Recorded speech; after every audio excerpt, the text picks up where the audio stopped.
তো গাইস আসসালামু আলাইকুম, শুরু করে দিলাম বিয়ারিং স্টার্ট। তো দেখেন কি হয়, বিয়ারিং স্টার্ট করার পরে আমি তো নামার পরে লুট করার পরে দেখি একটা এনিমির পরে তো ওকে মারলাম, পরে দেখলাম পাশে আর একটা এনিমি, ওকে মারলাম পরে ওকে অনেক ড্যামেজ দিছি, পরেও ডাউন, পরে আমার ওকে কিলটা কনফার্ম করে নিই।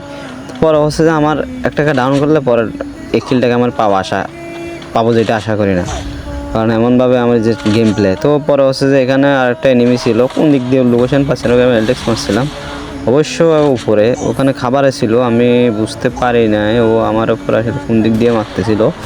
তো হচ্ছে যে এখানে আমি নিচে নেমে যাই, নিচে নেমে একটা খাবার নেওয়া যাবে, ও যে আমাকে কোন দিক দিয়ে ড্যামেজ দিচ্ছিলো আমি ওটা বুঝতে পারি নাই। তো পরে হচ্ছে আমি এখানে একটা খাবারে নেই, পরে হচ্ছে যে এখানে একটু হালকা পাতলা করে ঢুকার পরে ও আসবে, ওর হেডশট মারবো, কিন্তু আমার যে হেডশট আমি কোন গান দিয়ে কী মারি, পরে হচ্ছে আমার এখানে হয় না। পরে আমি হেল করে নিই, সুপার মেডি মারলেও হয় না। পরে হচ্ছে আমার ড্যামেজের হেলথের 12টা। পরে হচ্ছে যে আমি কী করবো, এখানে ওরে আমাকে মাইরা দে, তো কিছু করার নাই। পরে আমার টিমমেট আমাকে আবার নামায়া পরে ওখানে গিয়ে আমি রাশ করি। তো পরে ওখানে গিয়ে রাশ করে, কারণ ও দেখলাম ওকে সিঙ্গেল, কারণ ওকে তো অবশ্যই আমার টিমমেট যেহেতু আছে মারা যাবে, অবশ্যই দুজন মিলে একজন অবশ্যই মারা যাবে। তো পরে হচ্ছে যে ওখানে ওরে আল্লাহ আমার টিমমেট ডাউন।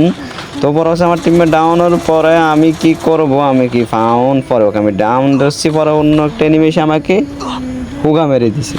তো পরে হচ্ছে যে যাই হোক, পরে হচ্ছে যে অনেকে পরে ফুল স্কোয়াড ওখানে, তো কী করবো, আবারও ড্যামেজ দেয় আমার টিমমেট, সেই জোন পোষার বলতে বসছে লেভেলে জোন পোষার। তো আমরা অবশ্যই মানে জোন পোষার ছাড়া খেলি না, কারণ আমরা বুঝতে। তো পরে হচ্ছে যে আমি এখানে আমাকে রিভাইভ দিবে, কি করব, জোন পোষার রিভাইভ দিবে। তো আমি হচ্ছে ওয়েট করতেছিলাম কোন জায়গা থেকে জোন পোষার আমাকে রিভাইভ দিয়ে। তো পরে আমার আমাদের টিমমেটের সব শেষ, জোন পোষারে বাকি আছে। জোন পোষার হচ্ছে আমাদের সেই ছেলেটা এখনও বেঁচে আছে, ওকে যে ও আমাদেরকে রিভাইভ দিবে।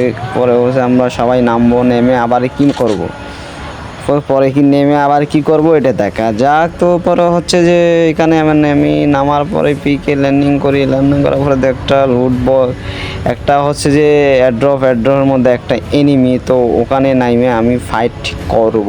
তো পরে হচ্ছে যে নামতে এনিমির সাথে আমি ফাইট লাগাই দিলাম, পরে কোনো ডাউন করতে পারলাম না। তো ডাউন করে না পারার কারণে কী করা যায় দেখা যায়, অন্য একটা এনিমি আমাকে পিছন দিয়ে মারতেছে। তো পরে এখানে আমি কিছু করার নাই, পরে এখানে আমি আবারও বাসটা শক্ত করে খেলাম, এখানেই শেষ।